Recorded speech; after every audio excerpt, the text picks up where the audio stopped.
Mga igsoon ko diha ni Kristo, maayong adlaw. Ang akong pangutana karong adlaw kay napakyas na ba ka sa imong mga plans, sa imong mga dreams, sa imong kinabuhi, sa niagi nga mga katuigan, maybe adlaw or kapila na kakabisis nga napakyas ka.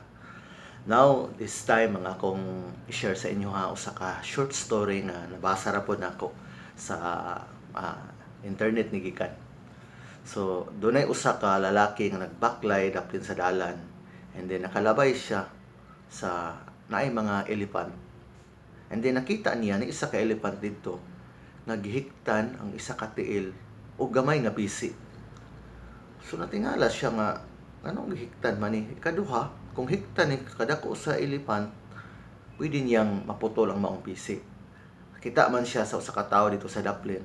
Mo dito ang kuan nag-train sa elephant. So yang gipangutana, sir, kuan sir ba kanang anong kaning nga elephant dili mo gyud niya maputlon ang PC or di mo gyud siya mopalayo nga diha ra gyud siya sa area nga igo ra pud maabot sa PC nga kung atong tan-awon kung gusto niyang putlon maputol mo gyud niya ang PC. Ningon ang katong nag-train nga sa gamay pa man gud na siya ginahiktan gyapon na siya same nga ingana kadako sa maong PC na every time nga moadto siya o palayo dili siya makaputol sa maong PC. So diha ra siya taman hangtod nga karon nga nagdako siya nagtuo siya nga kanang PC nga gihigot sa iyang tiil dili niya po niya kayang putlon bisan nako na siya.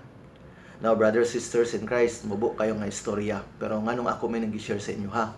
Because daghang mga panahon sa atong kinabuhi nga especially sa aging panahon nga nagtry tag usa ka butang and then na-fail ta atong nga butang and then try na pud ta, na-fail na pud ta hangtod nga karon nga time sa imong kinabuhi nagtuo ka nga dili nimo kaya. Brothers, sisters in Christ, failures are part sa ato ang kinabuhi. Diha ta makakaton, diha ta malig-on, diha ta mo grow sa atong tagsa-tagsa ka kinabuhi.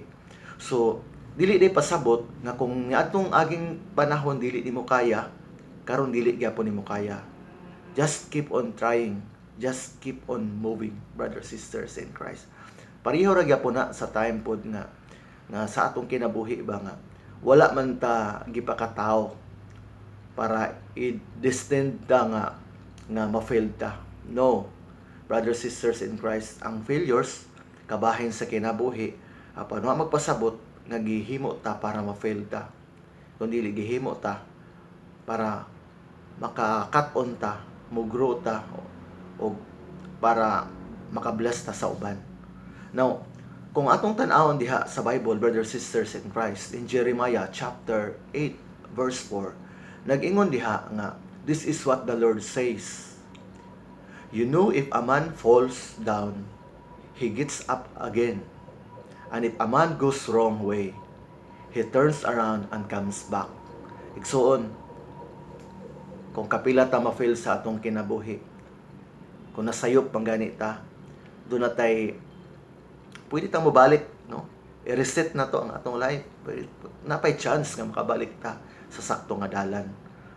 But kung naglisod ta nga mabag-o ang atong kinabuhi, nga mobalik ka sa bag-ong dalan, wa magpasabot nga dili na to kaya. Si Lord na nag-ingon sa Jeremiah chapter 8 verse 4 nga pwede ta mobalik. Kung ma-fail ta, pwede ta mabalik sa sakto nga dalan. And brothers, sisters in Christ, karong adlaw mo ni ang reminder sa Ginoo sa toa na kaya pa natong mobalik, kaya pa natong mag-move on, kaya pagyapon nato nga ma-achieve ang atong mga dreams. Just keep moving, just keep trying, brothers, sisters in Christ. So dinhi lang ko taman, salamat kayo sa pagtan-aw. I hope nga na-bless mo sa mubo na akong istorya. God bless you, brothers, sisters in Christ.